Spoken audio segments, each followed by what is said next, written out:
Edutainment park, खेलो सीखो smart बनो। Edutainment park में एक रोज की बात है भाई, रस की हमने खीर पकाई।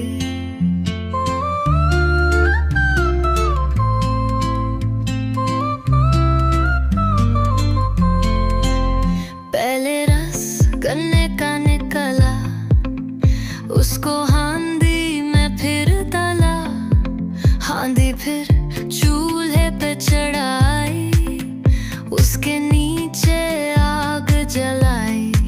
चावल धोकर रस में डाले, रस को हिलाया धीरे धीरे, कुछ कुछ करके पकती जाती, हम सब से ये कहती जाती, किसने चावल है उपजाए, खेत में गन्ने किसने उगाए।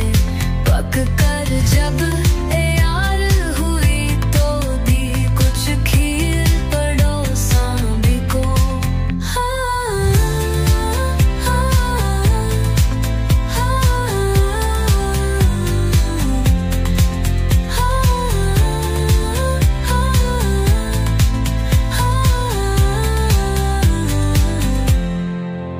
खुश होकर हम सब ने खाई, खीर थी जैसे रस की मलाई।